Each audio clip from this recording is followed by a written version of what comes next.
Is selling beats dead in 2026? Well, today I'm going to be reacting to another content creator named Ron Got the Recipe, speaking about the beat selling game and how exactly it's changing in the current music production landscape. Are you wasting your time? Well, make sure you stay tuned to the very end of this video because you're going to walk away with a ton of value. Without further ado, let's get into it. What is up, y'all? It's your favorite producer, Ron Got the Recipe, and today we're going to be talking about how selling beats on online platforms is actually hurting you and not helping you.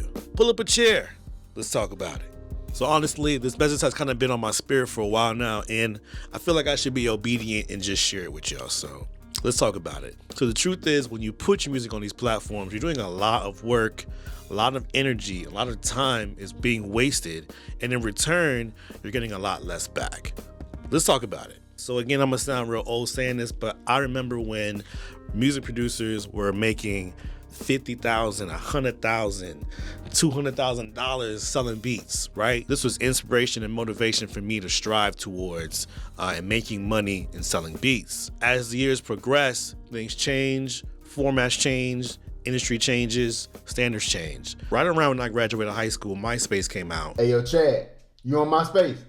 Yo, go on my page, man. Look at my new layout. I just changed it. That joint hot, ain't it? So I remember going on MySpace, setting up my profile, putting my beats up there, putting my songs on there, and marketing myself as a producer who was selling music. Then after that, we got into the SoundClick phase. Y'all remember SoundClick? Before SoundCloud, it was SoundClick. Now SoundClick was a spot where you could upload your beats without a middleman and go ahead and sell them. Yep, I remember SoundClick. That's actually where I sold some of my first beats online on the actual online platform. As a matter of fact, this is before you actually had these platforms where they instantly sent the beat to the recording artist, and the artist would buy it, and then you would have to manually send the beat over to them. So wasn't as many producers back in that day, but here we are, more producers. Then after that, we get hit with streaming, and then we get hit with Airbit, and we get hit with BeatStars, and everything changes. This, to me, is honestly where everything just got really bad, just got worse. And to a lot of people who are unexperienced and not knowing what to do, hey, these websites sound great. Pay a monthly subscription, upload as many beats as you want, lease as many as you want, and sell them outright. This sounds too good to be true. And honestly, it is. So what happened? We oversaturated the market. You ever heard of crabs in a bucket? It's a bunch of crabs in the bucket and they're just one trying to get out. Nobody's getting out because everybody's in this bucket and ain't no room to move. So we went from selling beats at major labor prices of $50,000, $100,000 down to $1,000, down to $250, down to $50, down to $20. And now you can get two beats, buy one, get one free. Buy one, get one free. Huh? Buy one, Yeah, I get that. get one free. Is that like a Spanish word? One thing that I've been seeing when it comes to platforms like BeatStars and Airbit and things like that, my question has really been like, what are people's expectations? What are producers' expectations as far as sales and things like that? I see a lot of people talk about, is this platform a scam? Is that platform a scam? It just sounds like people's expectations are off. For me, beat sales and these beat selling platforms, I don't really look at them for like promo or anything like that. I just look at them to host my music and make it easy for me to collaborate with different people. Everything is split properly. We can all see everything is transparent. And then I rely on myself to generate my own traffic sources. And it could possibly be because I'm a little scorned from the days of SoundClick, where you'd buy SoundClick promo and you'd get a bunch of views and then you didn't quite know if it was working, and then you might get a bunch of downloads, and it was kind of all over the place. So those days of SoundClick might have skewed me, and it put me in a position to say, if I want people to get to my beat store to listen to my instrumentals, then I have to find ways to generate traffic to that platform and not rely on the platform itself. So I think some of you guys have been feeling a certain type of way because your expectations have been super high. So that's just my 2 cents. Let's get back into the video. So now producers are selling beats for $20, which is crazy. My singers, my rappers, my songwriters, y'all might think this is great. You know what I'm saying? Well, I can lease a beat for $20. Now it's time for you to release the record on bigger platforms and you want to buy the beat. Guess what?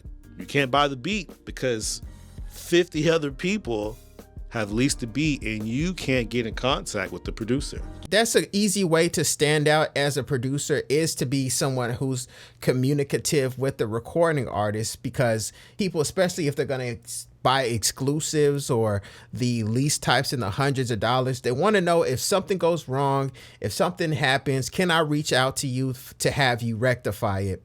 And that's actually happened to me about a month or so ago. One of the files wasn't right, and then I had to replace it. And the recording artist and I were already in contact with each other via email, so that trust was already built. So say the same artist wants to buy an exclusive later, then they know, hey, this is someone I could reach out to. So as far as not being able to purchase a beat or get the exclusive because multiple people have leased the beat, one thing you have to realize as a producer is whenever people are creating songs to your instrumental, they're creating new master recordings. So the composition side of things is still your instrumental, and then it's still going to be other people's lyrics that are going to be on it, but the actual master recording itself is going to be something that's new. So each artist is creating their own master recording.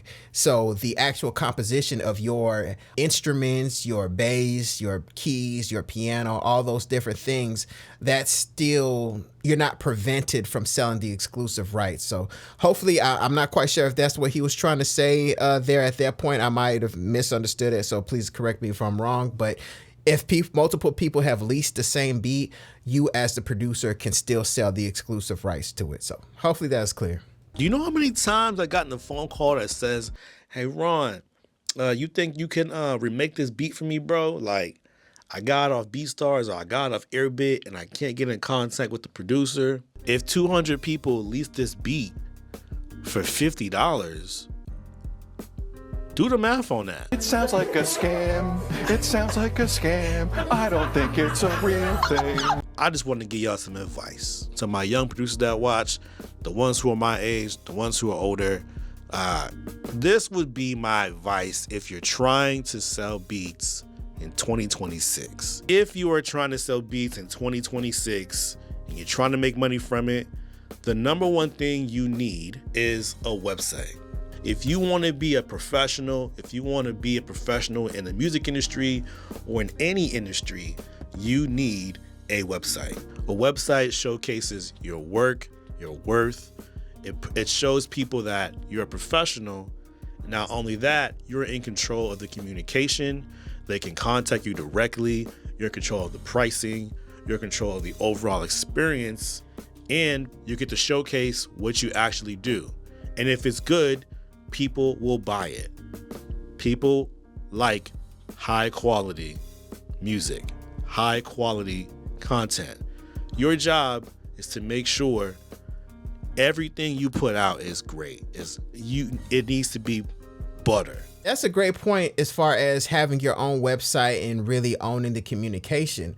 That's just something I've done for years. So sometimes I forget that there's people who are at the point where, let's just say, only use the Airbit or only use the BeatStars platform. For years, I've had my own player embedded in my website that also has frequently asked questions that people can get to just for common questions they may have, and also my contact email on my website. Sometimes I think certain things that are elementary, I forget that there's people who are new to the process who need to figure things out, and we're all new to something. Definitely, if you're a producer, please have your own website. You can embed the BeatStars player into your website. That's what I've done, and from there, add more information. You sell with the written word, entice people, let them know that they can get in contact with you. If they ask you a question, even if it's an extremely easy elementary question, they're just reaching out to you to know that you're a real human. You're someone who's going to actually respond to them. Even if it's something that is just clearly answered on the website, go ahead and comment back, reach back out, let them know that you see them, and let them know that you're available if they have any further question. That goes a long way. But let's get back into the video. The thing you put out is great. It needs to be butter. When someone buys a beat from you, from your website, there's communication involved. There's a paper trail involved. Now you're in control of everything. Now it does cost money to set this stuff up. You're gonna need some high quality photos of yourself. You could probably pay somebody $100, maybe 100, 150 to take 4 good photos of you, a headshot, a full body, one that's perfect for a banner. You know what I'm saying? Just get them on point. As far as pictures go, I really feel like this is something that you could do on your iPhone. You can have a friend take iPhone pictures and just work with the filters, give it a more professional look whenever you upload it onto your website.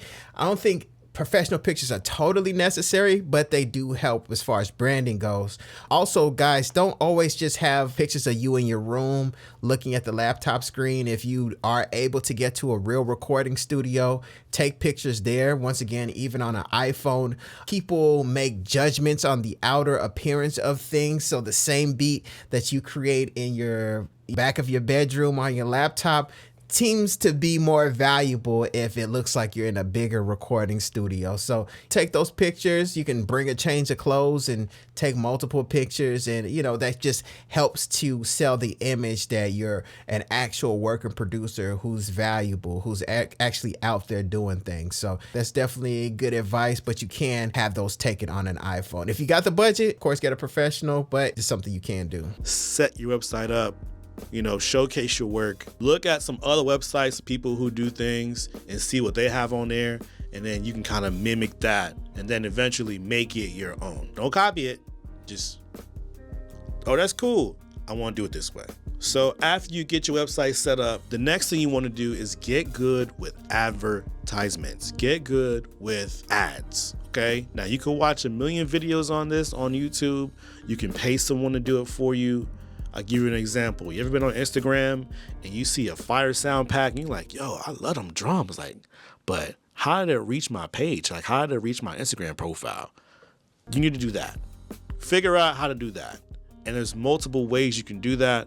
The number one way that I've seen doing it is through Facebook ads. Yes, Facebook ads definitely go a long way as a producer. I've been using Facebook ads for years now. Sometimes you guys think that you have to spend a bunch of money on Facebook ads and you guys are looking for like a quick return. Sometimes you could just put a little budget, even if it's, some people say $5 a day. If you got it like that, you could do $5 a day, but $3 a day, $2.50 a day if you're solid at doing Facebook ads. I'm not bragging on myself, but if you know how to get people to click on things through ads, then you can lower the cost per day because you're trying to create a pool of people who are aware of your brand, are aware of what you do, and they may not purchase right here or right now. You may have to keep giving free stuff, free loops, free drums, free FL Studio patcher plugins. Of course, you can get those at DesmondASounds.com, but quite a few people have gotten that from my Facebook ads, and I have hundreds of producers who've gotten that through Facebook ads, and also my different loops, gotten that through Facebook/Instagram ads. And at the same time, I gave them that free value. Some producers purchased things from me after doing that, after getting some free stuff via the ad. And then I was also able to get producers on my live streams from an ad that originally started on Instagram or Facebook. So we're kind of utilizing the fact that so many people are addicted to their mobile devices and are just doom scrolling. If you're doom scrolling and you're just looking at random stuff and just kind of being in your own world, if I interrupt what you're doing with something that's giving you value, especially if that value is free, then why not? Just go ahead and click on it. Go ahead and input your name, and I'm going to send you the free thing. No harm, no foul. And you can get back to doing whatever you're doing on Instagram. So I'm glad he mentioned that. Facebook ads, Instagram ads are extremely powerful. You just have to know how to do them properly. So let's get back into the video. If you get good with the Facebook ads manager, trust me, it's going to change the game. I'm not going to tell you how to do it. Look into it for yourself. It'll really be helpful to help boost whatever you have out. Get it in front of the right audience and get it in front of the right people. And that leads me to my third point is know your audience. Know your audience. Are you making beats for people who are 18 to 24? Are you making beats for people who are 24 to 34? Or are you making beats for people who are 34 to 45, 50 years old? Okay? If you want to promote yourself, you need to know who your audience is. That way, when you run ads, you can get them to the right audience. You don't want to make beats for someone who's like 45 years old and you're sending them all like trap beats or all drill beats. Majority of people that age don't want those kind of beats. So you need to make sure you're sending it to the right person. All right. Also to the right regions. Okay. I'm giving y'all some free game here that your style of music works the best in. You understand what I'm saying?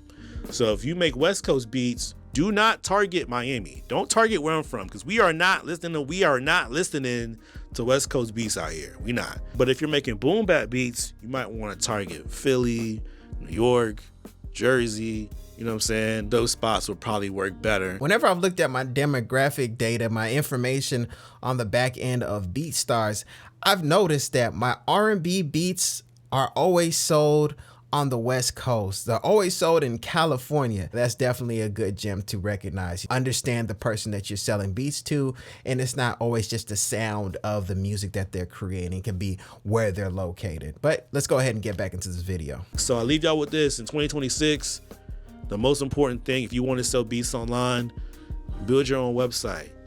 Have fire music, good, high quality music. Make sure your website is built top tier. You know what I'm saying? Do some research, see what's out there, build your website. Okay? You're in control of people contacting you, pricing. You're in control of everything. Okay? You're a business professional. Next thing, know who your demographic is. Who am I making beats for? What ages? Lastly, know where to target the regions. Get familiar with Facebook Ads Manager and start rolling this stuff out. Don't be afraid. You're not too old. You're not too young. You got plenty of time. Get it. I'll leave y'all with that in 2025, because in 2026, we going up. All right, guys, that was a lot of value in the video. Producers out there, make sure that you're creating your own website. And also, here's another gem that you guys want to walk away with. One thing that happens is, if you're a real person, like I mentioned before, communicating with the recording artists, even following up with them via email, just seeing how they're doing, what they're up to, what other projects are they working on, because you can get a free beat download in January, and then the recording artist isn't ready to actually lease until July. And if you're already communicating with this person, let's just say on a monthly basis, you just send an email, hey, what's going on? I got these new beats. Just sending out those type of emails. You have a nice flow. You have a consistent schedule that you're checking in on some of the beat downloaders as well as the previous beat buyers. That way they know that you're still there. You still care about them. And once again, if something goes wrong or they misplace something or they need a new file resent, you're a person who's going to actually be there for them to support them in the process. So be available, and most importantly, be a real human with great communication. I hope you enjoyed this video. If you did, make sure you hit like and subscribe. My name is Desmond A, and I'll be back with more great videos. Peace. Wait, before you go, make sure you go to DesmondASounds.com, where you can get free FL Studio patcher plugins, free loops, free guides, everything you need to level up your music production. Once again, go to DesmondASounds.com or click the link in the description. Go there now and totally transform your music production.